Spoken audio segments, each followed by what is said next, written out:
বৃষ্টি, তুমি কি কোথাও বেরোচ্ছ? হ্যাঁ, কিছু বলবে? তুমি কি কার্ড থেকে 20,000 টাকা উঠিয়েছো?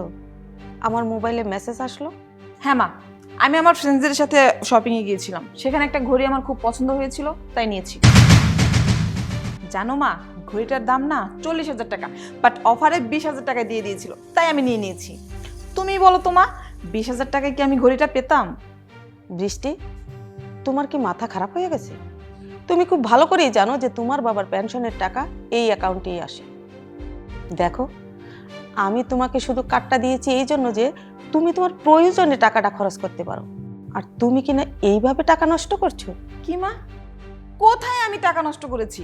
আমার একটা ঘড়ির প্রয়োজন পড়েছিল, তাই আমি নিয়েছি। তোমার বুঝতে হবে মা, তোমার বাবা বেঁচে নেই, তাই যতটা সম্ভব আমাদের হিসাব করে চলতে হবে। আচ্ছা যাই হোক, শোন, অনেকদিন ধরে আমার শরীরটা ভালো যাচ্ছে না, আমাকে একটু ডাক্তারের কাছে নিয়ে যাবি? যেই দেখলে আমি একটু বাইরে যাব, কোথাও বের হচ্ছি, আর অমনি তুমি একটা বাহানা শুরু করে দিলে। আমি একটা ইম্পর্টেন্ট কাজে যাচ্ছি, আর এখনই তুমি শুরু করে দিলে। কি বললি? আমার চাইতে ইম্পর্টেন্ট তোর কাছে আর কি হতে পারে? আছে মা, অবশ্যই আছে। আমি পারমিশন নেওয়ার জন্যই তোমার কাছে এসেছিলাম, আর তার আগেই তুমি শুরু করে দিয়েছো। আচ্ছা ঠিক আছে, আমি তোমার ব্যাপারে আর কোনো নাক গলাবো না, আমি একাই যেতে পারবো। তোমার যেখানে খুশি তুমি চলে যাও। দেখো মা, আমি তো নিজের চোখে দেখতেই পাচ্ছি তুমি অতটাও অসুস্থ নয় যে তোমাকে হাতে ধরে হসপিটালে নিয়ে যেতে হবে। আমি বললাম না আমি নিজেই যেতে পারবো? যাও, তোমার যেখানে খুশি যেতে পারো। আমি আপনার সব রিপোর্টগুলো চেক করে দেখেছি, আপনার হার্ট দুর্বল হয়ে গিয়েছে। যাই হোক, এত ভয় পাবার কিছু নেই, আমি মেডিসিন লিখে দিচ্ছি, সব ঠিক হয়ে যাবে। একটা কথা শুনুন, কখনো টেনশন করবেন না, উত্তেজিত হবেন না। এটার প্রেশার টোটালটা হার্টে এসে পড়ে। প্লিজ নিজের খেয়াল রাখবেন। জি স্যার, আমি আমার প্রতি খেয়াল রাখবো স্যার।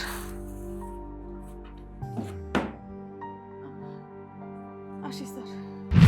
কিরে, তুই গাড়ি কিনেছিস? হ্যাঁ, আমি তো তোমাকে সেই কথাই বলতে যাচ্ছি। মা, আমাদের গাড়ি হয়েছে, আমার অনেক বড় একটা স্বপ্ন পূরণ হয়েছে, আর কোনো টেনশন নেই।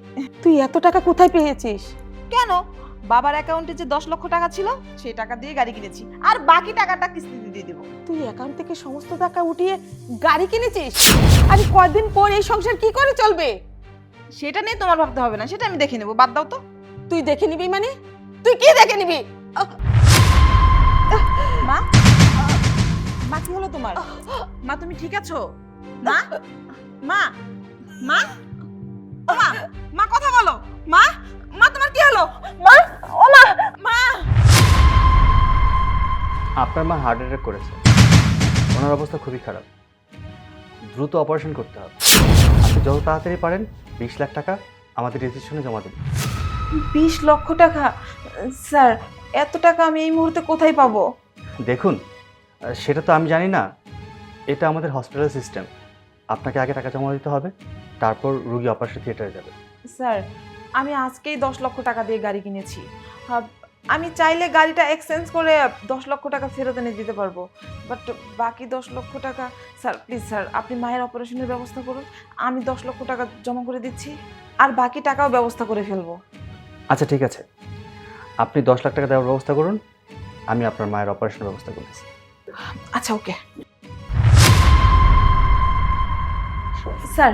স্যার, এই যে নিন 10 লক্ষ টাকা, এবার আমার মায়ের অপারেশনের ব্যবস্থা করুন। সরি, টাকাটার প্রয়োজন হবে না, কারণ আপনার মার বেঁচে নেই। কি বলছেন স্যার? আমার মা, মা, মার